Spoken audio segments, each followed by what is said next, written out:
ឆ្ងាយសពសັບទាំងគូទាំងឡាយខ្សឹបបាយឆ្លងវេហាคงអ្វីមិនឆ្លោះតែគ្នា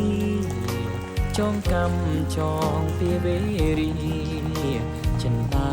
សាមញ្ញលែងន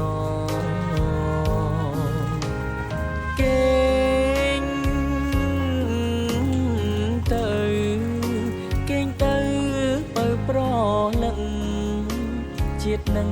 អភ័ព្វមែនហើយតែកុំអងសង្ឃឹមឡើយឮទេខ្យល់បក់រំភើយសັບឆ្លើយជួយលួងលោ